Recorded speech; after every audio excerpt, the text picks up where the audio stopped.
Welcome to Black Lives Matter, where this serves as a therapy session. I don't like when you be rubbing that together, because you know our family start talking about us already. They was like, y'all be talking that Midwest quick shit.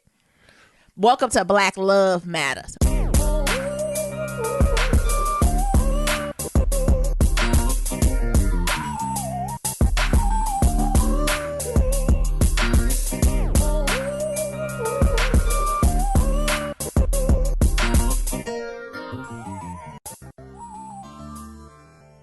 Welcome to Black Love Matters, where this serves as a therapy session for figuring out adulthood, Loving each other, and finding our inner Barack and Michelle. Or Jayz and Beyonce. This week, let's go with Denzel and Pauletta Washington. Don't you love they love? Yeah, I surely do. I feel like whenever Denzel talk about Pauletta, he put her on this pedestal, honey. He be like, and my wife Pauletta, I just do things that make her happy. Happy wife, happy life, and I'm just that. I'm like, come on, Denzel and Pauletta just be smiling at her. Mm-hmm. They've been together for a while, though, haven't they? They surely have. They got like 3 kids, and Black Love, there I go again. Mm-hmm. Listeners, leave us a review on iTunes and Stitcher, and if you leave us a 5-star review, we will shout you guys out on the show. So I'm Niram. This is Niambi. How you doing, girl?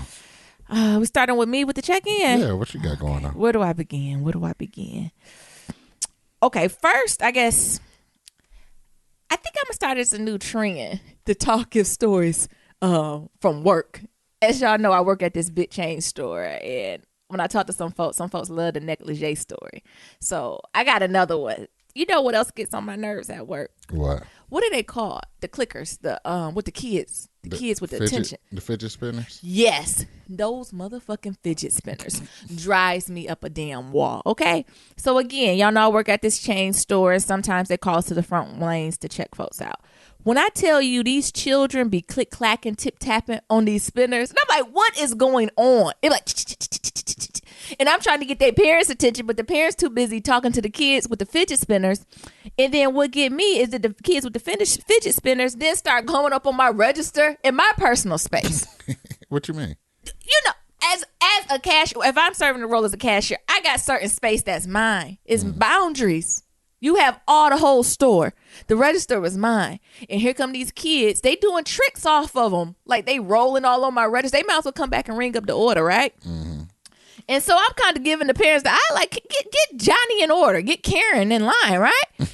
And so, you know, they not raising these kids, right? So, you know, then I got to step in and be the parent. So I'm like, you know, Johnny, that's so nice. If you slow down for me, I give you a sticker, okay? And just that quick. They done stop the fidget spinner and I give them a sticker.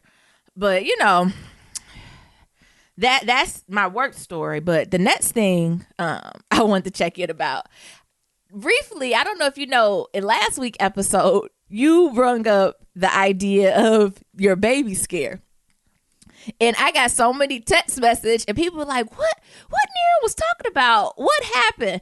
So, Niram, one day you got to really flesh out this whole story to tell everyone the journey you went on, because it was about 4 or 5 months? No, it was however long it took to get a baby born. Okay, that's 9 months? Well, it took 9 months. It didn't take 9 months. What did she tell you when she was 1 week pregnant? Yeah. Okay, no. I'm not going down that rabbit hole with you. But anywho, yes, one day we really going to tell y'all that full story. But what I want to say is I want to point out the petty ways of our family. So Niram's nephew, after this whole, you know, pregnancy scare happened, you know, Niram shared it with his family and they were going through motions and preparing either way. So what his petty nephew do, I hope he's listening. He, on Father's Day, he called Niram, was like, all right, you know, I just wanted to call you, wish you happy Father's Day. You know, I know that Possible came through and I know that shook the hell up out of you. So I just want to, you know, give you a shout out on Father's Day. And when I tell you, he called him every Father's Day and do this, and I just be rolling. That shit ain't funny. It is. Happy Father's Day for that Possible. Cracking up. But I think one day, you know, if you're comfortable, Niram, you're going to have to share like that full story with, you know, our Black love community. Because, you know, we got to be raw. We got to show the roses, the realities, the good and bad. Mind you, we weren't officially together during this time. I was just a supportive friend.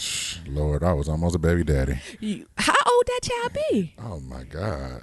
Grown. What? That happened like 2005? Yeah, make sure you get your years right now. So what's that?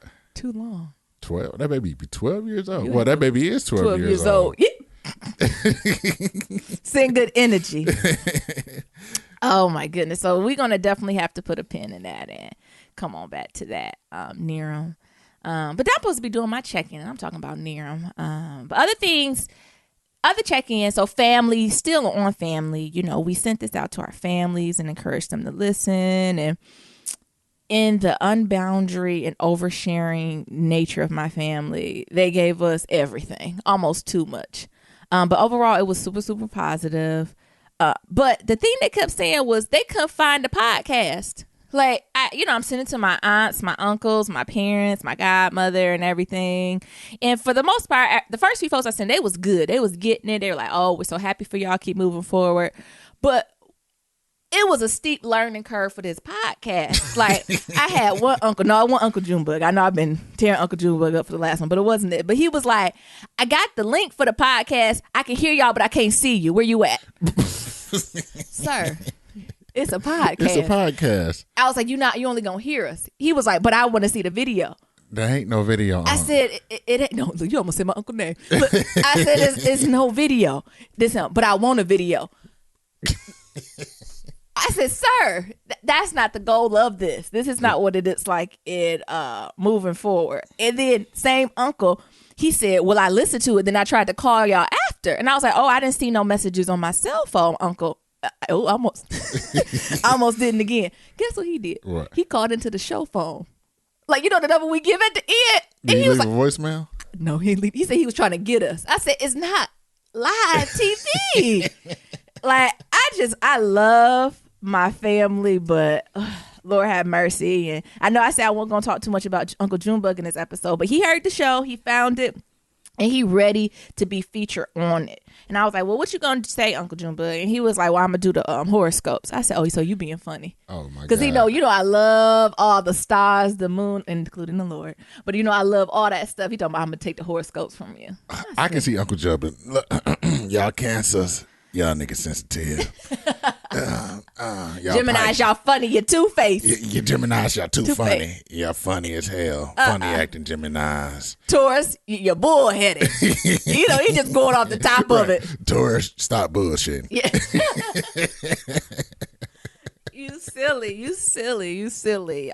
But again, look, I'm supposed to be doing check-in. I'm talking about everybody else. That probably lends y'all to see how I'm really feeling.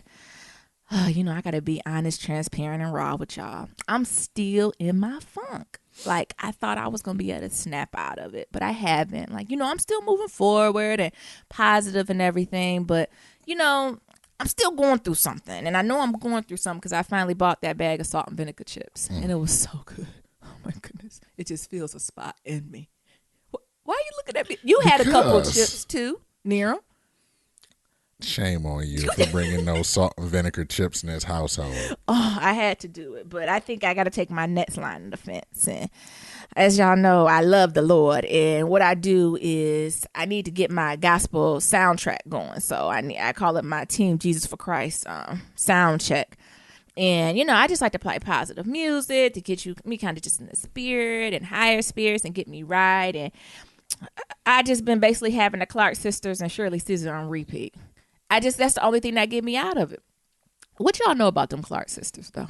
We're going to have to link some of my favorite videos down in the show notes for y'all to check out. Which one are you talking about? Well, the first one is My Living in Vain? Ooh, by the Clark sisters. Do you know that song? I play it almost every morning, don't I, May? Am I living? Stop it. Don't you be disrespectful. No. God damn. No, your living is not in vain, girl. But don't do that. Shit. And then my other one, then we just talking about Karen of the Clark sisters. All of the Clark sisters, I love them. Actually, my favorite Clark sister is Twinkie because she be tearing up that organ. But some of my other Clark sister songs is Karen, Jesus is a Love Song. When I tell you, she blows it out the water. She shuts it down.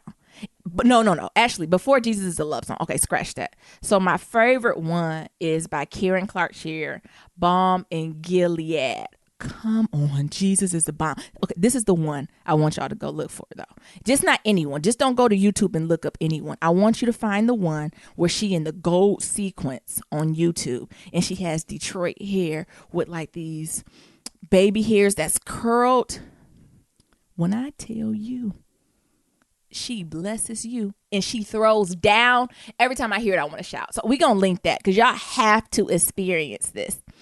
And then, and for the folks that don't know, with Gilead, that's just universal cure. I know everybody ain't seeped in the word. They be like, what is a Gilead? Jesus is did you know what it was when I first played it? I still don't know what the fuck a Gilead is. Okay, well go Google it. It's the universal cure. Oh.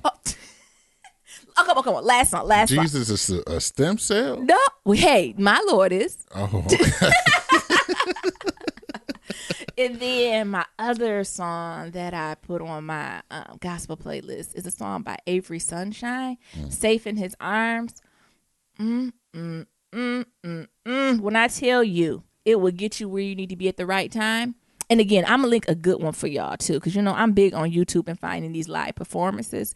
It's one where she's with Fantasia, who teared her house down in herself, and this other guy named Cayman. I'm going to link it. Oh, so that's a lot of fucking screaming.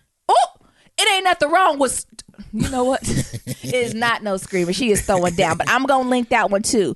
Safe in His Arm. When I tell y'all going to get it. But I guess that overall brings that I miss Detroit church. Because all them folks I done talked about is kind of related to the Detroit crew, the Detroit clique. Because Detroit church and Massachusetts, Connecticut church, although the goals and the missions and the end point is the same, baby, they ain't the same. They show like the energy is different. So I think overall, I just miss it. Y'all gonna have to let us know what your favorite songs inspire you. It don't got to be gospel, but I know I ain't the only one who had these track lists who, that get folks going, get people pumped up. So y'all tell us what y'all favorite ones so I can add it to it. But I'll be sure to tell Niram to link the songs that I'm talking about, because they particular performances now. You just can't go off the CD. I'm talking about the live ones. But other than that, we had a good weekend though. We went to a few celebrations, right? Yeah. So we had a graduation and we had a baby shower. It was good to see some folks we haven't seen in a while, just being around good people. But I would say we went to this baby shower and it was so many damn babies there. Man, crying and shit. Crying. I told them not to drink the water because everybody was fertile through these parts, honey. And everybody looking at us talking about, y'all next, right? No. We said, I don't know. But for 3 seconds, I ain't going to lie, my ovaries did want to jump out my body. I was going to say, well, let's go half on the baby. Okay. Your mama listening to this. Oh, now you worry about what my mama listening to. Now he worried. Look, we'll put a pin in that episode too. Kids and planning for kids and what does that look like and, all that stuff. But, I'm running my mouth too much. As I always say, God is good all the time. And all the time, God is good. How you doing, Mr. Niram? Well, one of my favorite motivational songs is a song by Young Jeezy called Jeezy, actually. And it goes, Jeezy like to drink. Jeezy like to smoke.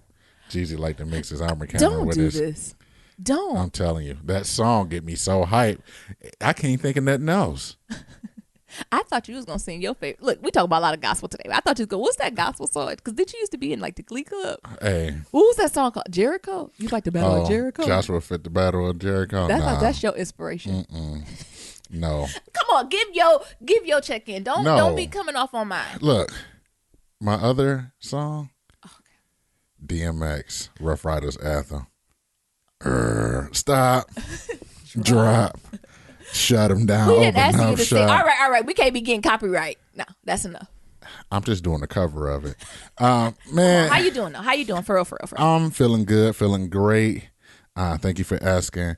I do got a couple things on my mind. One of them is, we stay in white ass New England, and some of the things that comes with being in white ass New England is this phenomenon called just gypsy moths or some bullshit like that. Yes. And it's like these caterpillar / hybrid of like caterpillar and spider and moth mixed together.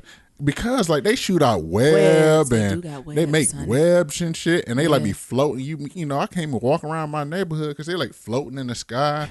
And Niambi, you know, calling me from the outside the house talking about I need to come break her in because the moths are just everywhere. So we got like all these caterpillars all over the place. They are taking over the neighborhood. Yeah, it's like a graveyard.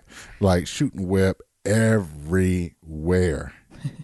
It is crazy. It is. And like I'm spraying, I'm sweeping, and like every day they just come back like more. They like baby's kids. Like they multiply. These niggas don't die. They multiply. So you know, I'm trying to figure out what the hell going on with that. Also, you know, I'm getting back into my health kick. You know, I'm starting running. Like I said, you know, I got another podcast and I'm also working on that talks solely on like running and fitness and things of that sort. And eventually I'll give you guys the show notes for that. But I'm getting prepared to run a New York City Marathon, and I'm just thinking about all the things that I need to go through to actually get there. You know, I ran a marathon before a couple of years back, so I know how. You know, I know like the actual distance, like 26.2 miles. And like every time you tell a black person that, like, oh, I run marathons, and they be like, oh, how long is that? 5 miles? And I be like, nah, 26.2. And they be like, what? Like 26.2. Woo, woo. That's like from here. And they start thinking about distances. Like that's from here to Hartford, or that's from here to Boston. Like, yeah, I run that distance. So like just dealing with that and getting like mentally prepared for that. And, you know, the other thing is like putting in, you know, since the launch of this podcast, it's putting in a lot of work on social media. So for like the folks who are, you know, talking to us, you know, it's mainly me. So, you know, just know that. But also like shout out to like our 4 followers on Twitter. Shout out to them. That's not family and friends. Nigga. I was so happy. I thought the first few followers gonna be like Uncle Junebug, your sister, my mama. No, and it ain't them. No, where they at? That's my question. These the niggas I was actually counting on, and they ain't followed our ass. It's just like 4 random strangers. So shout out to y'all. Y'all are day ones. Thank you. Y'all the real ones. You sure are. You are the real one. So, you know, just dealing with that and just going through social media and posting stuff and things of that sort and reaching out to other podcasters. Other than that, like, you know, I haven't been watching like any real like regular TV, you know, but I have been going through like House of Cards and that shit. I'm going to keep saying it is good as hell this season. Them Underwoods, One Nation, Underwood. And I know this Black loves, but it's something about that Frankie love that he got for his boo. They something else, ain't they? Yeah, they are. Okay. I'm telling you, I'm jumping in on your check-in. I know, right? You know, it made me think of like Meacham. You know, R.I.P. Meacham. You know, Meacham was the third wheel in this. But it just makes me like think of like all the crazy shit like Cheeto was doing behind the scenes, like that we don't see, you know. And I'm not going to do any spoilers, but you know, there's some situations in House and Cards where Frank like creates like this crazy chaos in order to sway like voters and things of that sort. And you know, the conspiracy theorists in me. Look, listen here. The conspiracy theorist in me just makes me wonder like what Cheeto's doing, because Cheeto is already doing like, I can only imagine like all the crazy shit. Who is Cheeto? You know who Cheeto is. I'm not gonna say his name. Oh. Cheeto. Cheeto. Oh, that nigga. Yes, Cheeto. So I can only imagine. No, Cheeto. Like I can only imagine like the shit that we see like via Twitter and you know, and that Paris deal not falling through. So I can only imagine like the shit that we don't see right here. Yeah. You know, and Melania, you know, I feel like she getting some side pain. I heard that she might be getting some side pain from like the dude in Tiffany's that's downstairs at the Trump Tower. Please. Move on. That's what I heard. Black love matters. Okay. All right. You know, and you know, speaking about white people and you know, white people doing white things. Fuck you, Bill Maher. What? You can go to hell. You know, this. I don't know if you've seen it, babe, because you know, like I said, I like Bill Maher. No, fuck that nigga. Because so he was on his TV show, doing his white things, telling white mediocre jokes. Yeah. And then like the senator's there, and it's like, you know, pretty good for the brown community though. His wife black, isn't she? I don't know, he fucking a black girl or something, but Let me go. Let me go. you know, the dude was like, you know, we'd love to see you in the fields, and he was like, fields. Hold like, on, who? Look, I just start stuttering. the person he was talking to, so you was talking to like some senator or, you know, something like that. So the senator say to Bill Maher, like, you know, we'd love to see you like working in the fields or some bullshit like that. Oh, that's disrespectful. And Bill Maher was like, fields, like, Senator, I'm a house nigga. And like his whole audience laughing and all this other bullshit. Like, that shit ain't funny. Like, I know you might be fucking a black bitch or whatever like that. Wait a minute. You not ain't black be bitch. Okay. I'm sorry. Wait a minute. I'm getting riled up. Wait a minute. I know he might be fucking a black girl, queen. a black queen or whatever. He might be calling her black queen, and he probably calling her nigga while he hitting in front of back or whatever. But that should stay in the context of the confines of you, your bedroom, and that black girl you fucking. Yeah, like, she should have told him. She should have been like, hey, this is not something you can say out the house. Like, for him to be like, oh, I'm a house nigga, and just think it's funny, and like, to be like, oh, this is just a joke, and then like all these white people just come up to him like he the victim, like, oh, this is just freedom of speech, like he was just telling a joke. Like, I didn't know he did all that. Fuck you, Bill Maher, and I hope he loses his fucking job. Yes, that's not gonna happen. No, hell yeah, that white nigga need to lose his fucking job because his ass out here thinking that shit funny, and you got all these motherfucking white people talking about, oh, that's just freedom of speech. Yeah, that might be freedom of speech, but don't no motherfucking white person got the liberty to say nigga on live TV in front of everybody. I didn't know he said. Yeah. Hold on. He said a house or a field. He didn't even say a field. He said, I'm a house nigger. Hard ER. So fuck you, Bill Maher. I hope you lose your fucking job. Even though that probably won't happen because white people are doing white things by, you know, always coming to their offense, and then they're gonna make him the victim. Yeah. You know, oh, he apologized. Yeah, probably. You know, HBO probably put out a statement or something like that. You know, and the same thing with like Kathy Griffin and all that shit. You know, actually, Kathy Griffin got it worse. So that talk about that intersectionality of being a woman. She lost her job in 30 minutes. Damn. I'm just saying that's the difference. And she got, you know, no, this is black. I know it's black love, matters. but I know, babe. But these are the things that's going on in my heart and my chest, and the listeners are here to hear this shit because I know somebody in their car like, yep, yeah, fuck Bill Maher. So back to that, fuck Bill Maher, and that is a good point on like this whole intersectionality of Kathy Griffin like losing her job like instantly, you know, and she's a woman. She even, you know, it was a. Do you know how many? Like nooses was hung up on like Barack Obama and like Michelle and like, you know, the memes with the noose and everything. It's like hanging there, Obama, and all this other bullshit. Yeah. Like, so fuck all that shit. Yeah, just fuck it. And, you know, moving on, because, you know, I'm just getting riled up. Sure is. Why don't you talk about the black love story? All right. Give us some inspiration. See, y'all done got Niram. Y'all got me riled up. One more thing before I get there, baby girl. Okay. I am sad and disheartened that Underground got canceled. What? I would look. Underground got canceled. You? Do you got receipts? Yes. Underground got canceled, and I'm sad because Rosalie and Noah was going to be one of my black love stories. They not real. Okay, go ahead. But that love that Rosalie had and her ass and went back and trying to find his ass and everything. Like, yeah. If I get captured, I'm going to expect you to come back and look for me. 1,000 months pregnant too. Yes. Okay. So you're like moving on, like moving forward to the black love stories. You know, we want to shout y'all out. So, you know, submit y'all stories to Black Love Matters. Remember, that's black without a K. So BLAC lovematters.com/love story. And, you know, we'll shout you on the show. So this week, this week. You got love this week? 'Cause you know, last week you said ain't no love in our life. I got love. I got love. I got love for you, baby. I thought you were gonna sing Nancy. What's it called? Natalie Cole. I got love on my mind. Oh. Yeah. Okay.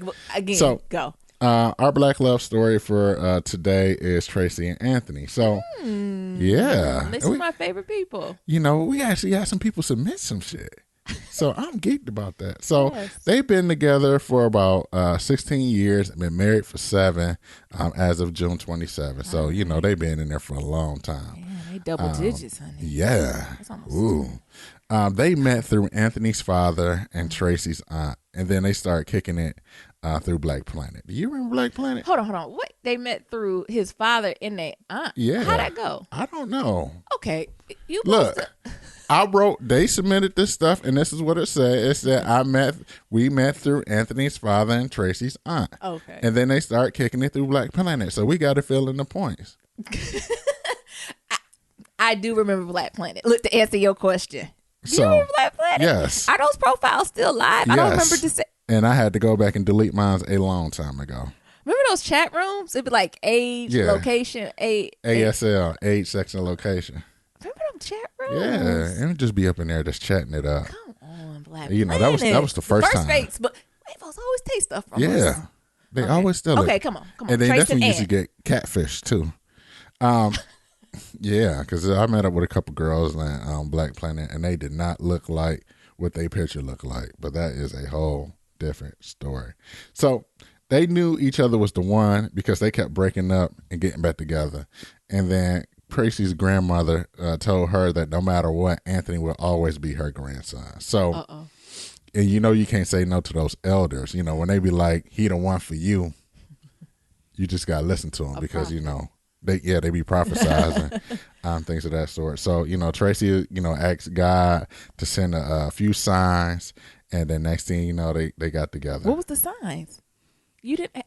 She filled out the form, and this is what she put. You know, I be liking the details. You know, I've created pictures in my mind. Well, let's fill it in. What type of sign do you think God sent down no, to her? I'm not about to fill in their love story. Well, you asking me like I I'm know. gonna ask him. Go ahead. Well, maybe she sent like a butterfly came down, and there was a picture of him and her like on the wall, and the butterfly like landed there and like flapped the wings like 3 or 4 times. Maybe that was it. Maybe not. But for all the rest of you guys, Niambi gonna want some detail, so provide as much detail as y'all can to y'all black love stories, because she be asking like I've like literally talked to y'all, and that's not the case. Y'all fill out the form. They said their key to their relationship success is communication. They said they talk about, you know, all types of situations, like no matter how comfortable it is to deal with. So, you know, shout out to that. And I feel like, you know, me and you do some of the same things, is try to have these uncomfortable ass conversations, even though they be uncomfortable as hell. Uncomfortable, and I think just the random conversations. Yeah. So I think it goes back to that foundation of friendship. I feel like, you know, Niram, we could just talk about anything. Like, you know, we just went on a Bill Maher rant. I know. In the underground rant. You know, I think what we talked about in our last episode is about having both sides of it. It's about having that foundation of friendship and getting to know who they are as a person. And, you know, want to enjoy them. Well, what advice we gave in the last kitchen table talk? Do you like being around Jim? I know. Come on. I like being around me. I hope you can say the same for yourself. I can. Okay, so the advice they would give to young married couples is don't rush into marriage. It's hard work, y'all. Don't get married because you want a wedding. There's a difference between being married and wanting a wedding. Pause. Just say that entire sentence again. just in case folks was multitasking, driving to work, zoned out. That's a word. I need you to say that sentence again. Okay. For all y'all out there listening, don't get married because you want a wedding. Now you got me with my speech impediment. Don't get married because y'all want a wedding. There's a difference between being married and wanting a wedding. It's two different things. I done been in weddings and attending weddings. That should have just been a party.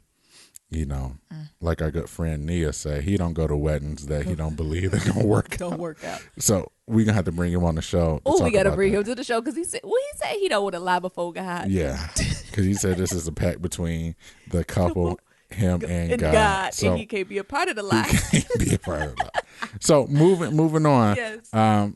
Tracy Anthony said, like, life is not a fairy tale. You know, and also keep your family out of your business. Amen. I think you do that really well, Niram. Like you very good. Oh, another good episode, boundaries. So I think you're very good of setting expectations and boundaries when it comes to family, friends, and family. I think you're amazing at that. Me, however, that's my weakness. My family completely lacks You just be giving up all our tea. any boundaries or anything. So I think that is key. You only can say so much to your family. Yeah. At first, I feel like that was like you was hiding or not being your genuine self. But to have peace in your household, it is so important not to tell them every single thing that's going on. How you maintain boundaries like that? I just don't tell them everything. Okay. Keep it. You said easy. Easy. I just don't tell them everything. And, you know, the things I need to talk to about somebody, if I can't talk to, like, one of my close friends, I just go get a therapist. I just pay somebody. Okay.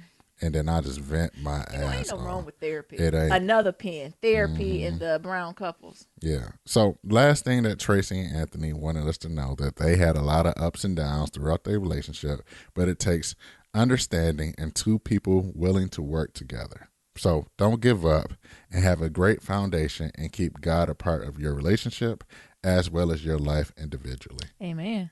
Come on. So mote it be. So, you know, and I know for you, you know, as you are working towards your walk closer to The Lord. the grand architect of the universe, I know that's something that you really have that foundation of, like It has to God inside the relationship. I think God is important, or, you know, personally, I'm speaking from my own behalf, to have God a part of your life and a part of your relationship is the foundation and moving forward. But I think that looks different for every person in every relationship. Everyone doesn't necessarily believe in God or one God, or, you know, some people, as I say, believe in just the grand architect of the universe. Whatever that is, I think there needs just to be a common values and morals in moving forward in that relationship. That's what I think is summarized to, and having an understanding and expectation on that. Okay. And not waiting till you're in it to do it. You know, I know some folks who almost got married. Ooh, we gotta. No, I gotta don't get do some that. permission. You have to get permission for that. But we do know somebody who almost got married, Yes. and like a couple weeks before like the wedding and things of that Yes. sort, they started talking about how they gonna move forward in life, and she was like, "Oh, I'm an atheist." And this person loved the Lord. And I don't know how that never came up, but it didn't. Not even on Easter. That's what. So what So, y'all do on Easter? I don't know. On Resurrection Sunday. So shout out to you, sis, bruh, cuz. You willing to share that with the people? Come share that with the people. All right, Niram. So we done did our little check-ins. We did our Black love story. Let's do a little pillow talk. What's some stuff going on? When I was streaming through my little timelines, you know what stuck out? You know what stuck out to me? What? Nas and Lauryn Hill going to concert. What? You don't. That's fake. I know, right? You not excited about? I'm excited to hear Nas, but I don't know if Lauryn Hill got that track record of even showing up to concerts. She do got a bad track record of showing up to concerts. Like, do you think the concert even go continue? I think Nas ass gonna be up there. He gonna give Illmatic, Stillmatic, Allmatic. Don't do that to Nas. I'm a fan of Nas. I know I can. Be what I want to be. Exactly. He gonna be up there doing all the hits, and I just hope Lauren get all her chakras.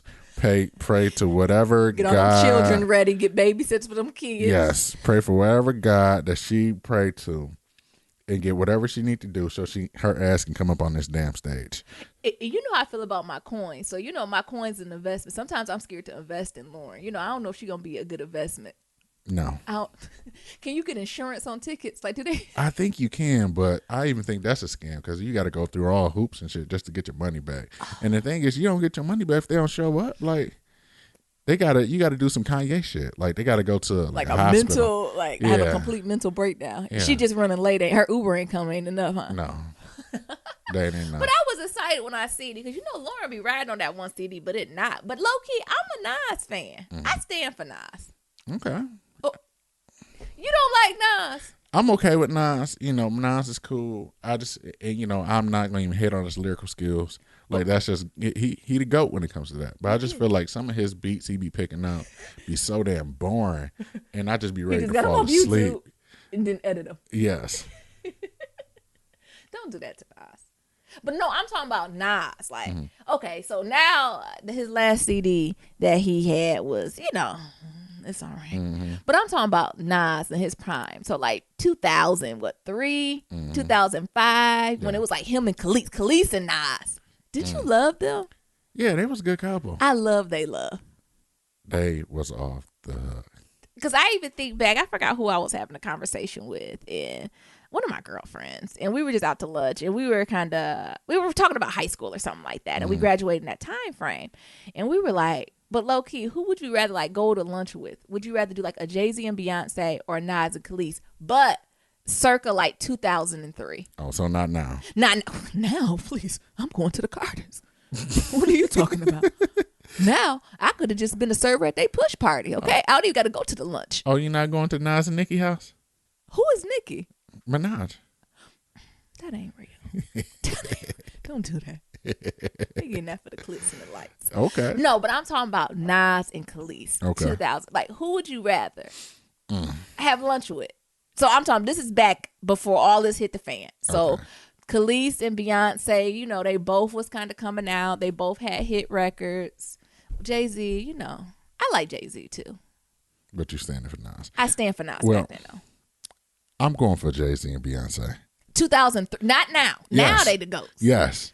Why? 2003, I'm going with Jay-Z and Beyonce. Why? I'm going to their house because I'm hoping to see Dame Dash and Kanye West They in Uncle a June rare form, in the rarest form.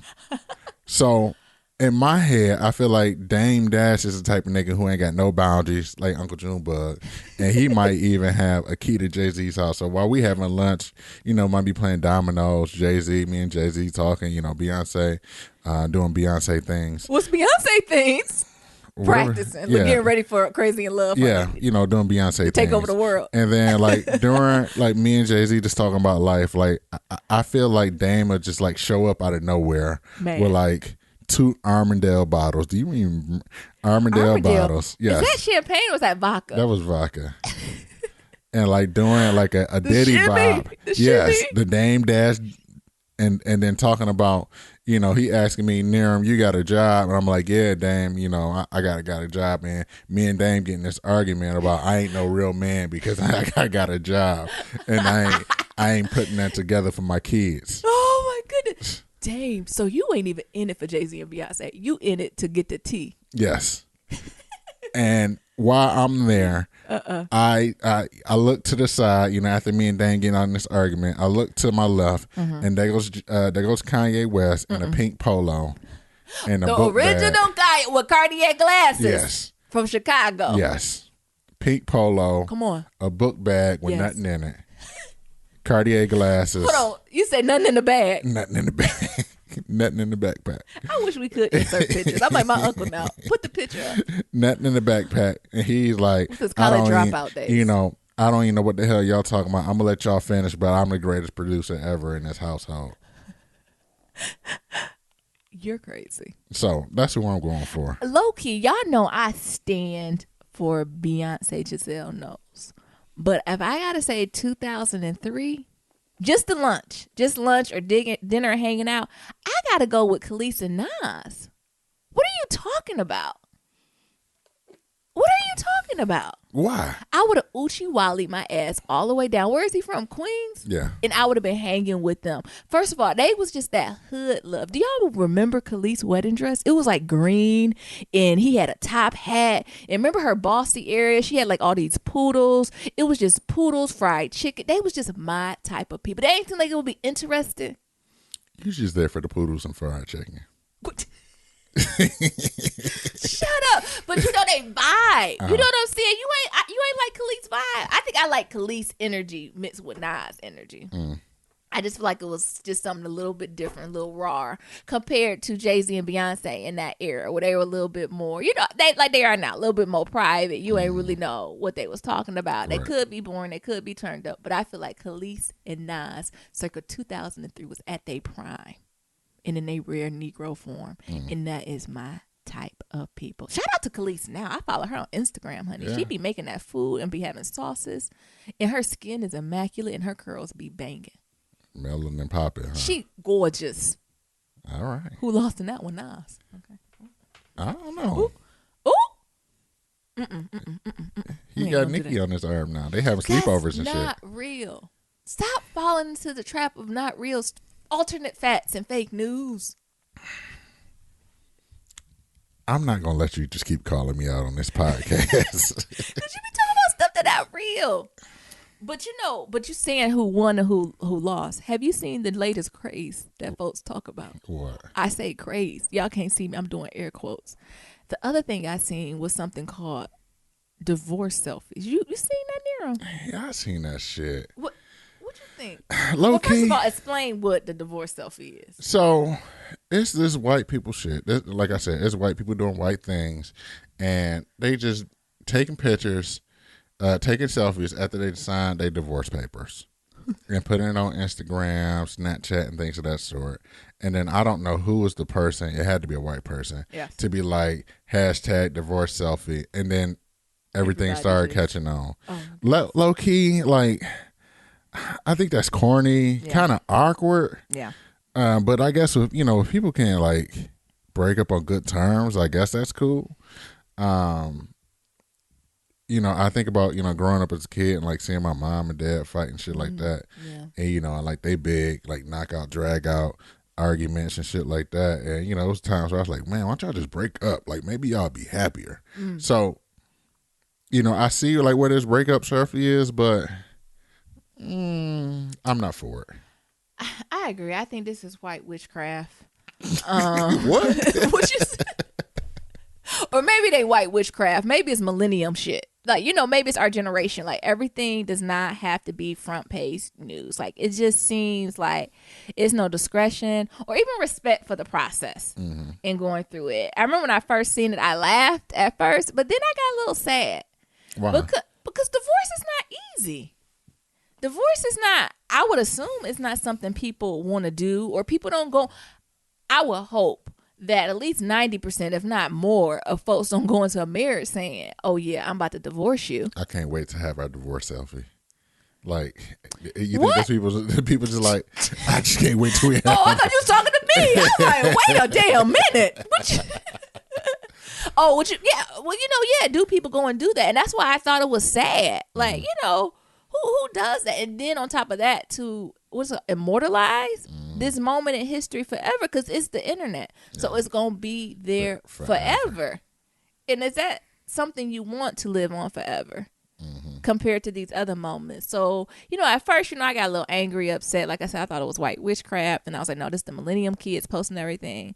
But then I got a little sad to say, what folks really going through to be like, yeah, let me go ahead and take this divorce selfie. But that leads into like, how do you end a relationship though? Like, I guess there's really no easy way to end a relationship. No, it ain't.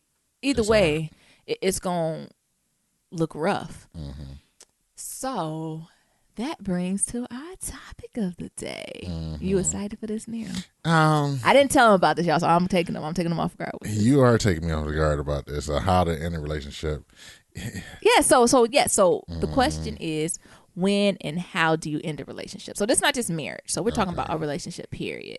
So why don't you start off with, when do you know it's time? First of all, before we talk about how, when do you know it's time to end a relationship?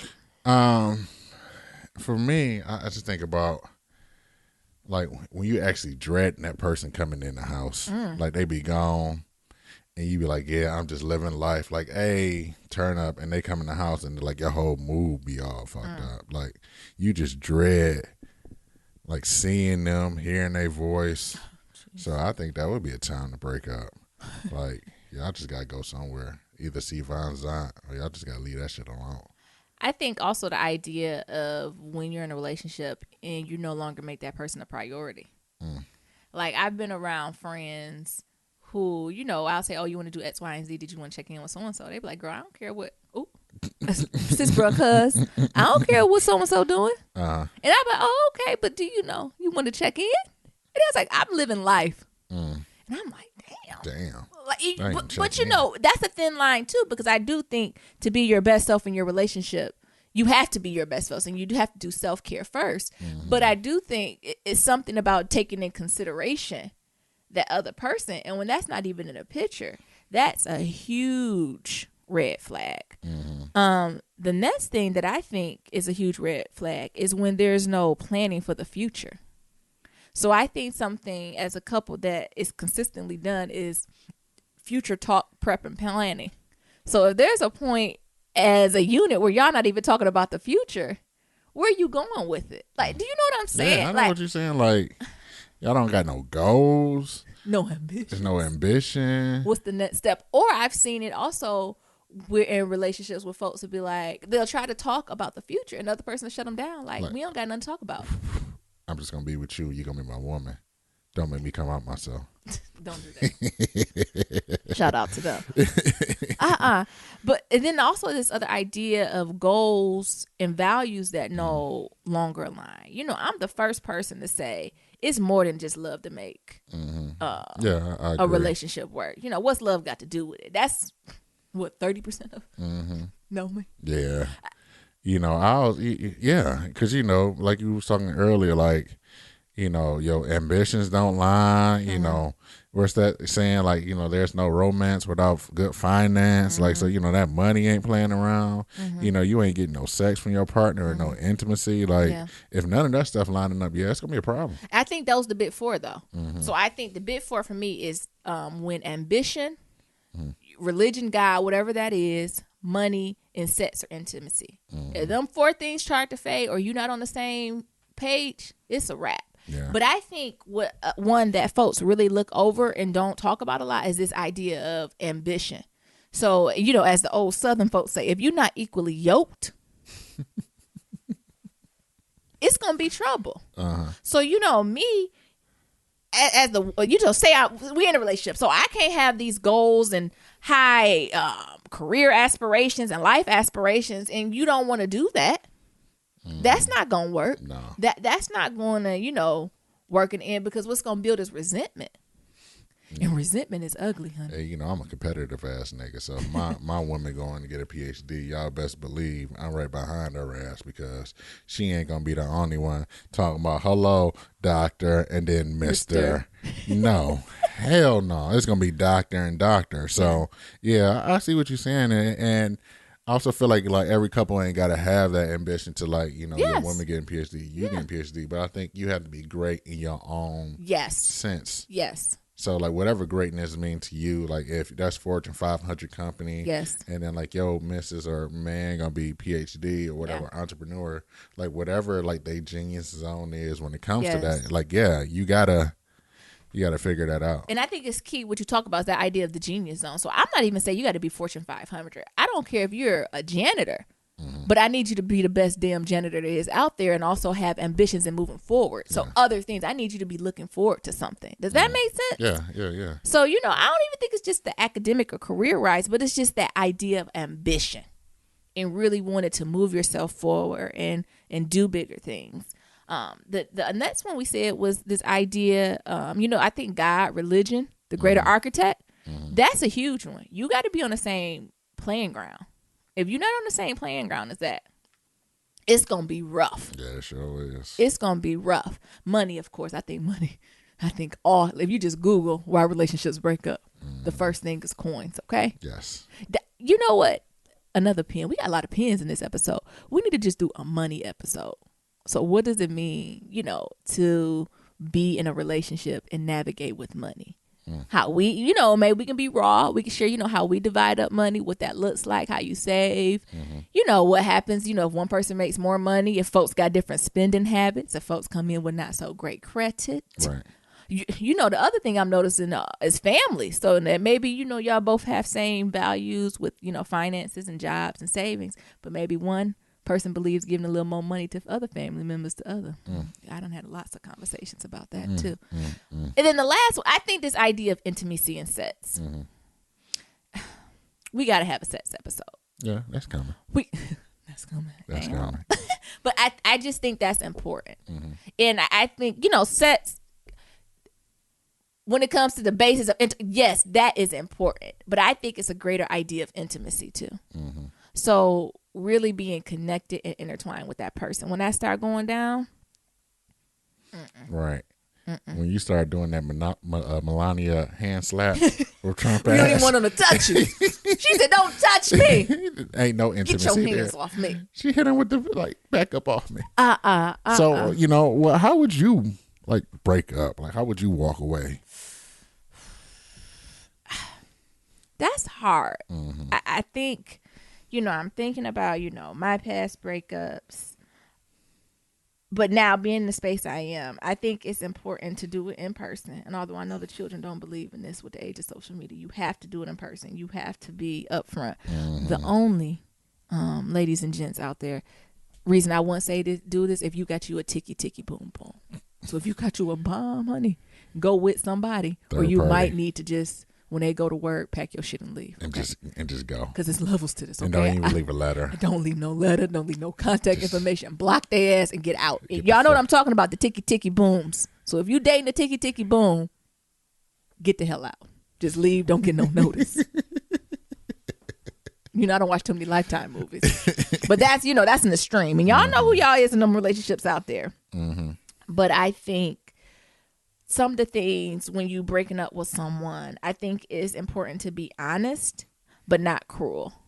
Because I think sometimes we go into this dialogue with the person and you tell too much. Or people just get petty. Yes. We in the petty phase. This is a petty generation. Yeah, that's not the appropriate time to be like, well, your dick little.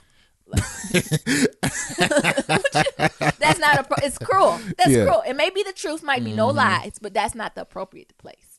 I think it's time, I think it's the appropriate time to, like I said, just be honest and say it's not working. And don't try that it's not me, it's you. Just say this relationship, I'm not happy. Period. So I think that's something that sticks out to me. But the other thing that I also like to say, and when you breaking up with someone, is to establish concrete boundaries for your future interactions. I think that's more important for everything. Yeah. But again, Nia, we're gonna have a Nia episode. Y'all gonna have to meet him. He has this thing where he says no boomerangs. So if y'all had a good thing, you go away, then you come back. That ain't no comeback for him. Ain't no boomerang. So once I throw you out, don't bring your ass back. And I go back and forth with this because you believe in a boomerang. What if you I don't. It's also that phrase to truly love something, you got to let it go. That's and if it bullshit. Come back, it's like it's yours, but if it don't, it's not. Whatever that goes, white fallacy, it's lies. No, that's a very make-believe, Niram. Okay, well, I know one thing. One of the things y'all also need to do after y'all break up is grieve that shit. So I also feel like it's the best time to get your sexy back, go to that gym, go to the dermatologist, get that face fixed. You might have some discoloration or something like that. Whatever. Go ahead. Get your glow up on. That's what I'm trying to say. Take your ass to that gym. Reinvent yourself. Go get some meditation and some fucking yoga. And the next time they see you on the come back around for the boomerang, they be like, damn, that's she even better. Ooh, that's the best. She even better. I left that. I messed that up. Then you got Nia, no boomerang. Because this fine as wine. Yeah, but I think, I know you said that just quickly, but I think it is important, this idea of grieving a relationship. I think that's okay. Because it is a loss, and you have to kind of go through those motions. But now, don't be taking months and years to do it. You got 72 hours. What? Yeah. Why you 72 hours? Yes, you got 72 hours. I think it depends on how long the relationship and then you gotta let that bruh or sis go. Bruh, sis, cuz go. Yes. Let them go. You gotta pay you in that 72 hours. You can eat your ice cream. You Salt can listen to your Mary J. Blige. Oh, she got a good CD out too. She got a good breakup CD out now. You listen to your Mary J. Blige. You start you some Fight Master yoga. And then Fight Master yoga 30-day challenge. Yes. And then on that last hour of that 72 hour, you take your ass to the gym and you go buy a gym membership. And you don't leave that gym.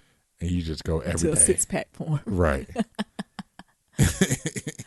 No, but that is important. That is important. But I think what you said, that is something you need, the idea of not grieving, the idea of taking time to truly grieve it. But I think, ultimately, I always like to say, if you feel disrespected, underappreciated, frustrated, hurt, insignificant, lonely, ashamed, or guilty on a regular basis, it's time to get the fuck on. Life is too short. It sure is. Life is too short.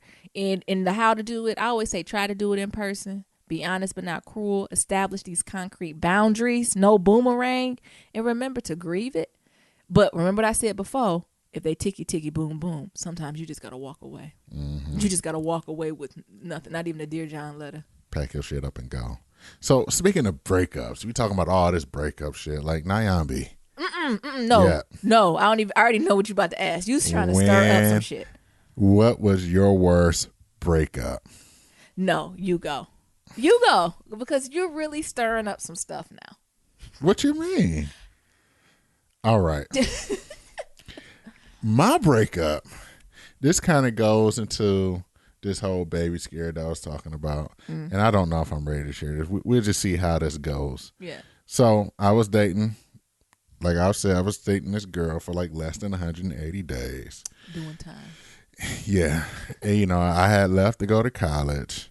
And, I used to go back home like every weekend, like literally every weekend. My college was like an hour and away, like hour and a half to 2 hours away from home. So every weekend I go.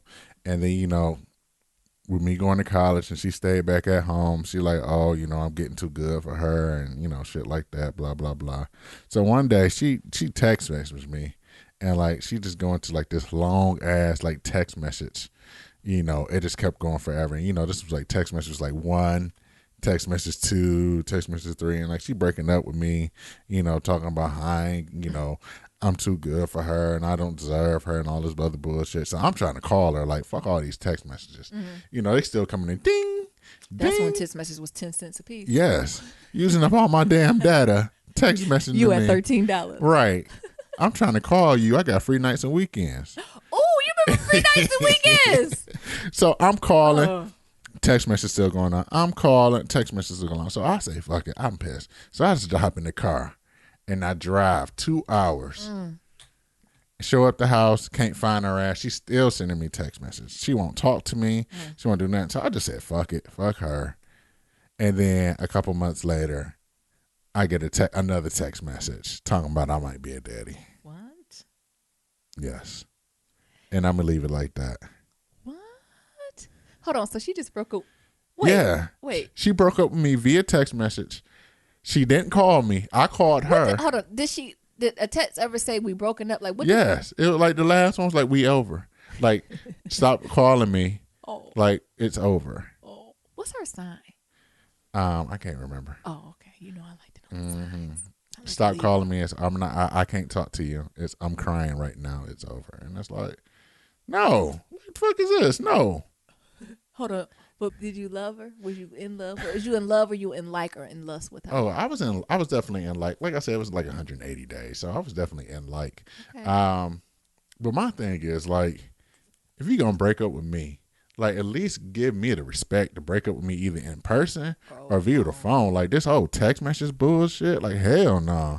It's like she was in school. She might as well send you a piece of paper. I know, right? Over. Remember? No, I ain't going there. So yeah, that was mine. All right. So mine. Like I said, you be stirring up old stuff. And I don't like stirring up. When did we agree we was going to talk about our own breakup stories? No. All right. Well, okay, let me think. So my worst breakup story. As y'all know, I think I said in the first podcast that I'm more of like a serial monogamous, right? So the folks I be in relationships with, we be in relationship for years. We have investments with each other's families. I get to know their mamas. We be having dinners together. So, it'd be truly an investment. So with this boyfriend, the way it was closer to when I was going to head off to college. And, we were still kicking it, but we weren't necessarily, we were together, but we want to get we was in this weird in between, right? And what happened was we went out and we came back and we was just sitting in the car. I don't even, you done changed my whole energy now. And we were sitting in the car and we were talking and the energy just went there. As y'all can tell, I'm really about energy and vibrations, right? And we was just talking, and then I just had to, he was bringing up something. I just had to cut into it. And I was like, what we doing? And he was like, Niambi, I don't know. I was like, do we love each other? You know, this is something we love, of course, love. Don't know what love Puppy is. love. Puppy love. You know, everything is love. It's passion. I said, do we even love each other? And he was like, nah. I said, well, why are we just doing this? He said, because it's easy. Oh, Jesus. When he said that. Cut you deep. When he told me it was easy, it cut me to the core. I said, easy? But the thing is, I couldn't even lie. I said, you're right, it is easy. It was easy. Like, our families liked each other. He was ambitious. I was ambitious. He loved the Lord. I love the Lord. He cute. I'm cute. You know, we was going to have brown curly haired babies. But it just wasn't there. And we just sat in the car and we was like, we going to have to break up with each other, ain't we? And I was like, yeah, we going to have to break up with each other. And he was like, all right. He was like, you know, I love you. I was like, I love you too. And I was like, take me home. That was some bullshit, because y'all just said you love each other. We stupid. Y'all niggas just, do you love me? Nah, not really. And then, I love you. I love you too. Stupid. That's why I said stupid. It was like the most immature and mature breakup I had at the same damn time. Like, it was just this real moment of like, nah, it's comfortable. Like, that's why we together, because it's comfortable and it's the right thing to do. When I tell you that cut me to my core and I was sad, I was too sad. But that got me to really, you know, reflect on how I was in this relationship and how I am in some relationships. So it's this idea of being needed versus wanted. And that's something, you know, that that's lit that I'm working through still to this day. So I don't have to be wanted. I don't care if you don't want me. But the idea that you didn't need me no more? Child. Well, I'm going to need you to need me and want me. That's like the Marvin Gaye. I want you, but I need you to. Yeah. So that was, you know, that was a hard breakup for me, because it was that real. So it wasn't, yours was more disrespectful. But I think it was really that had idea of him or both of us putting that mirror up to each other to say, yeah, we just real content and we just moving through the motions. It was like no passion, no intimacy or nothing there. And at one point in the relationship, it was. Right. But it just got to the point where it was like, man, almost like I listened to that before. We just real good on paper. Hell, we probably would have been doing a divorce selfie by now. You know, because that's where we were going so young. Like, this is working. This is great. Like, you know. So that was rough. But, you know, what makes it even harder about that is that then my family is unboundary. So that's what also made it a hard breakup. So I went to them, was like, you know, me and so-and-so, you know, we broke. I don't even think I told them right away, but they was like, you know, is so-and-so coming over? And, you know, I kind of brushed it off like, no. And again, unboundary family that should have just left it alone. My mama. Why? I made his favorite. You made this nigga. I'm triggered again. You making this nigga favorite anything. Why? We not together. We done broke up. And, you know, my mom and dad always teamed me. So my mom was like, forget that Negro. Forget it. Blah, blah, blah. But I got other family members like, well, what you do? What I do? Yeah, what you do? I ain't do nothing. But what makes it even, you know, more unboundary is that the idea that my parents are still friends with some of my ex's parents. So not the situation I was just talking about, but like other exes. Like that's that lack of boundaries that operates in my family that makes breakups hard. know. Because even when I go home, it's always something. Because your ex parents at your crib. Just chilling. At Christmas dinner. Asking me how I'm doing. Awkward as fuck. Awkward. Oh, hey, Niram. How you doing? Asking me how I'm doing. It is, you know what? Your parents do. It's not even your parents. Like, your whole family had, like, this whole unboundary. Like, yes. Remember dating you. Yes. And, like, going over one of your ex's parents' house. Yes. And, like, I'm sitting on the couch and me and you, I got my arm wrapped around you. Yes. This is your ex house. Yes. So you done been there. Yes. Parents cool. Yeah. And I'm petting his dog. Come on, disrespectful, borderline. And then he come in the house. Hey, and we just got to say hi and right. Shake hands and move forward. Oh, this is Niambi's new boyfriend, Niram. What up, bruh? Oh, that's man awkward. You know what? Fuck. This is a deeper conversation about boundaries and family interactions and interactions with exes. That's as if y'all realize what I said and highlighted why it's so important when you break up with folks to establish clear boundaries, because I'm trying to teach y'all, learn from my lessons, because that's not something I did. Yeah, because I done told my mom a few times. Like, I had an Your ex. mama's the goat at this, though. She cut people off in a minute. I had a girl that I was dating. I liked the guy in high school. And, like, she used to come over and braid my mama hair. And I broke up with her. And, like, she was still coming over there to the point. I said, Ma, like, me and her ain't together no more. Like, you got to let her go. And she's like, oh, she braided my hair real good. She coming over today. I said, you got to let this go. And then she called her like, I'm sorry, baby. You can't go back. You can't come over no more. That's how it's supposed to be. I'm going to need you to teach my parents. All my parents would be like, oh, y'all was young. It's okay. I really like them, though. They fun people to hang out with. Your parents be going on vacation with your ex's parents. They be in varieties of them. Not just one set. Like, variety. Like, they made long-term relationships with these people. Variety of people, though. Be going to your ex's weddings, child. Baby showers. I don't know about all that. That's too much. That is weird. It is a little weird. It is. But that's my family. Like I said, we gonna put another pin in that, and I'll flesh that out a little more later. So that is a part of my breakup story. If y'all can get from it. So the biggest thing, hardest part for me was this idea of being needed versus wanted, and really having that mirrored to me, and then navigating the ex with my family because of their lack of boundaries. So that's what made it rough, for me. Oh, that was you dirty for that one. You should have gave a heads up. You could have wrote that on a post-it note, slid it to me. You ain't give me no heads up about this other topic, so I gotta slide some other things in there too. All right. Damn. We got some kitchen table talk though. We do got some kitchen table talk. Kitchen table talk, sis bro cuz. So as always, if y'all have something to submit us, please submit your questions to blacklovematters@gmail.com. That's black no K. So BLACLOVEMATTER at Gmail. Matters. At gmail.com. So that's blacklovematters@gmail.com. We'll link it in the bio, y'all know. Or you can leave us a voicemail. Not like my uncle did, though. He was trying to get in live. Our phone number is 508-784-1111. Again, that's 508-784-1111. And you can leave kitchen table talk there. Or if you just have comments, you just want to say hey to us, do that too. Hit us up, sis bro cuz. Yes. All right, so let me go ahead and read this, Niram. So it says, hello, Niram and Niambi. I loved your first 2 episodes, and I wish you guys nothing but success and prosperity. Thank you. You know I believe in alchemy and manifestation, honey. Hey. Anywho, here's my situation. Here's my situation. I have been seeing a married man for the last 6 months. Oh, Jesus. Oh, Lord. Okay, I'm exhausted already. I've been seeing a married man for the last 6 months behind my partner's back. It was meaningless sex with someone. I was just trying to escape reality. I know it's wrong and want to stop things, but when it comes down to it, I can't. I only look to this guy for sex. So why am I finding it so hard to let him go? Oh, we didn't want to use her real name, so we're going to call this person Sis Pro Cuz. All right, so do you get this? Okay, so it looks like they've been married she's been seeing a married man for 6 months behind her partner's back. So we don't know if they're married or not, but they're partners. Right. Or even what type of relationship it is. So we don't know if it's same sex or hetero, we don't know.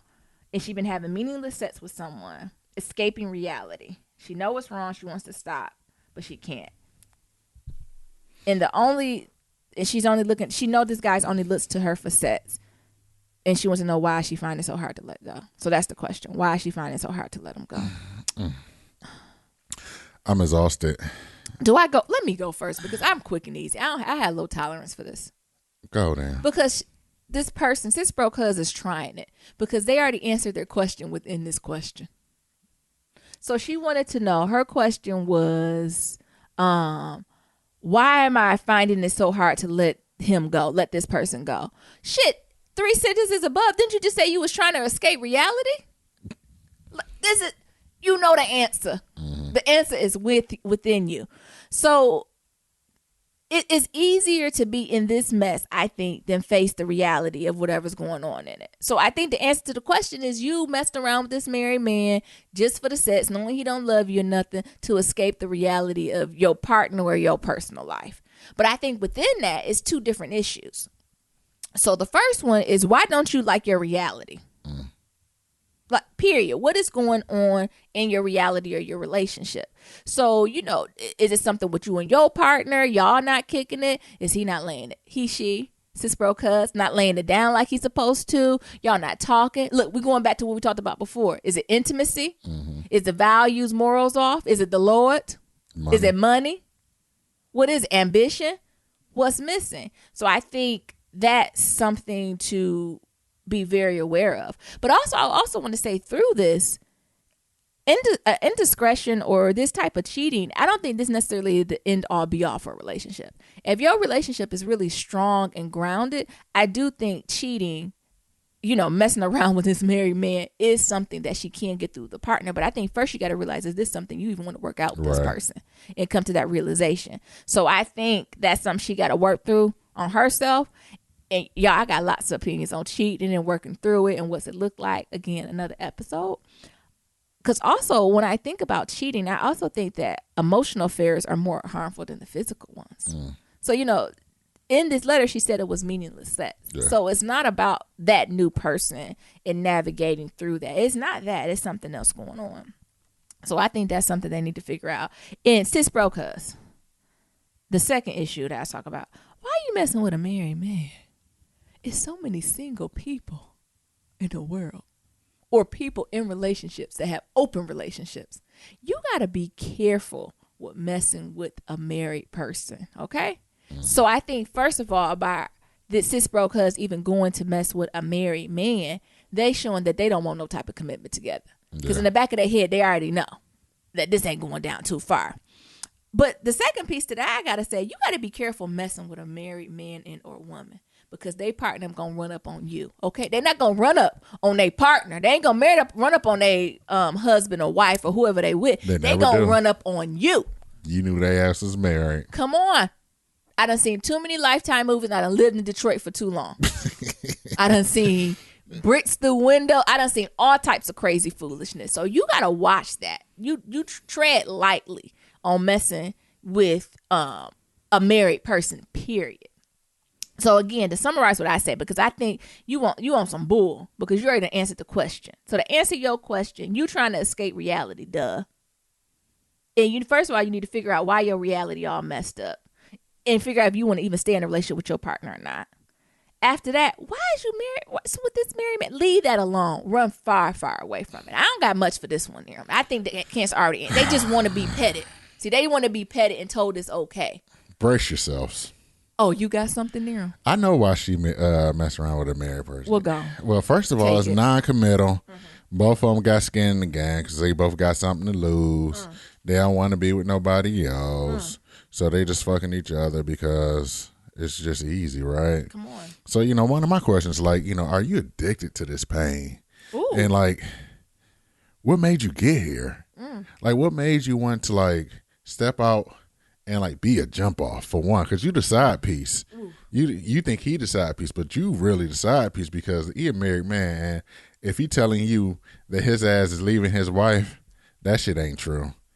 So baby girl, sis bruh cuz, bruh partner cuz, sis, whoever it is, you the fucking jump off. Yeah. So, it got me to thinking like, so why are you like, did your daddy not hug you enough? Did your mama not hug you enough to tell you love us? Like, why do this to yourself when it comes to like doing this with a married man? Like, you deserve better.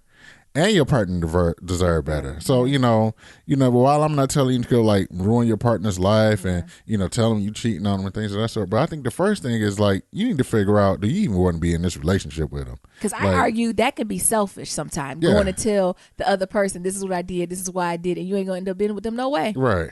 So like, that's a little selfish. It is selfish. And I feel like if that's even the case, like you should just break it off. Like just break off with her. Don't even tell them you cheated. Just leave. And just say like, it's done. Like this ain't gonna work. And like, just don't be in this in this situation because you think it's comfortable. That now go back. Now that's like I'm back now, y'all. I done got rejuvenated. Oh, now you back because it's too many folks in relationships because it's comfortable. Y'all heard my breakup story because it's comfortable. It's easy.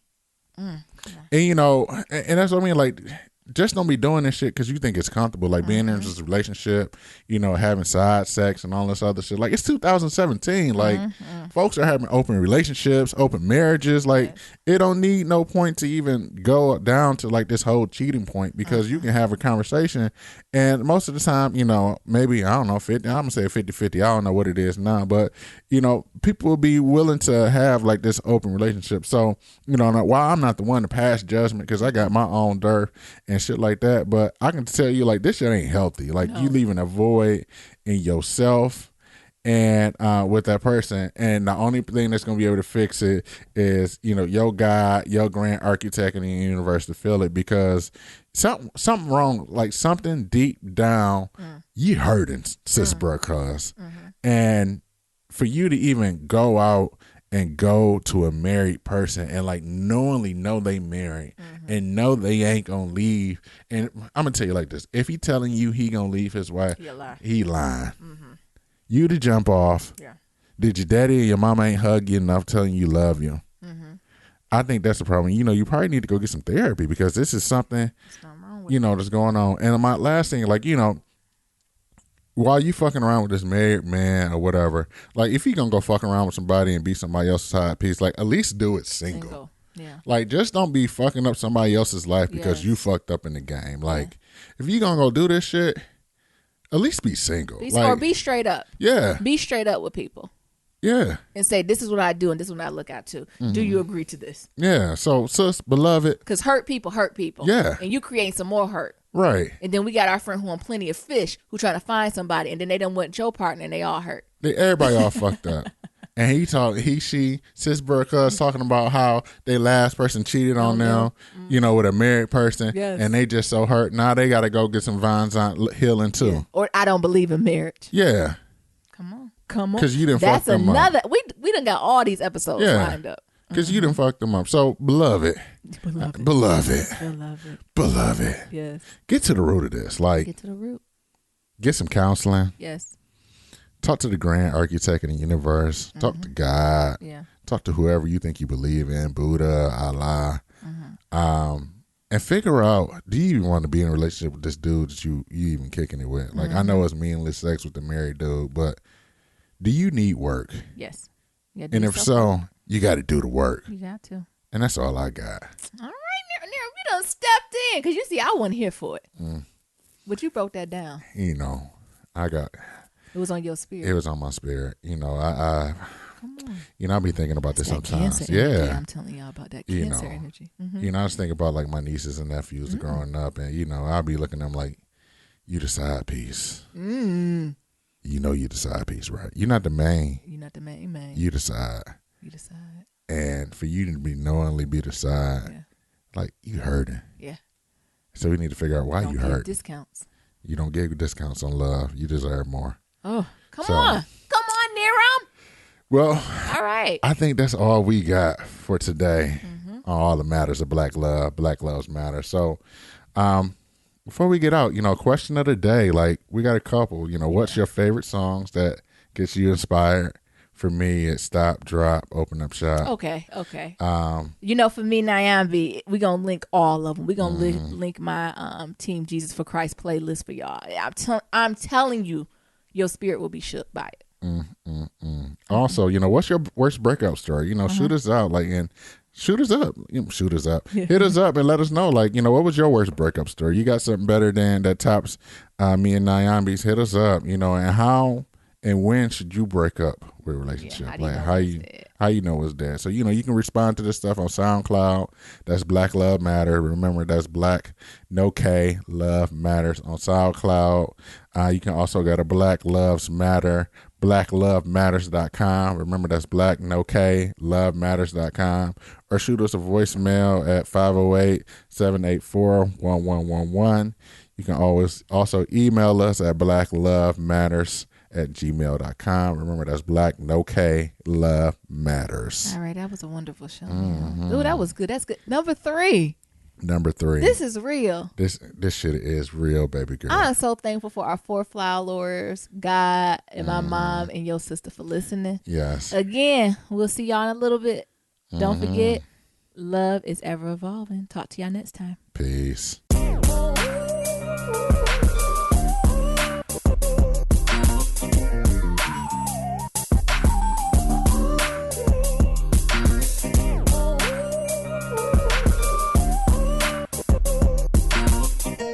I'm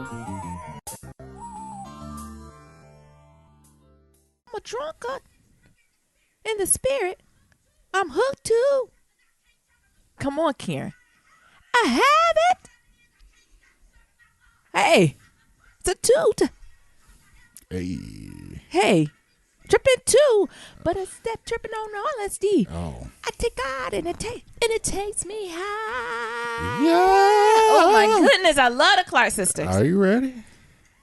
Am I living in vain? Don't play. Wait, this is my favorite part. No, Reefer. Reefer. I'm bringing that back. Come on. Yes. Yes. Is you living in vain? That's my favorite part. What? Come on, Karen. Is you living in vain? Did she be like, touch somebody, see if you're living in vain? Come on. Looking like some Greek goddesses. Are you living in vain? Hey, because up the road is eternal gain. Wait. Hey, come on. Is my speaking, my preaching, my speaking, my preaching. Hey, you ready? You ready? Yeah. Are we about to start recording? Yeah. We're not recording now, are we? Yeah, we are. I can always cut that. Wait a minute. I did not mean to give the viewers a whole concert of the Clark sisters. Is my living in vain? Although this is my song, honey. Am I living in vain? No. What's your song? Never mind. Okay, come on. Okay. Joyful. No, you. Remember that joke? What's that? Who sings that song? Leave it that way. Okay. Okay. All right, come on. Let's get going. Where can we go? I love you. I mean, like. Oh, you turns like a Sour Patch Kid. Okay, come on.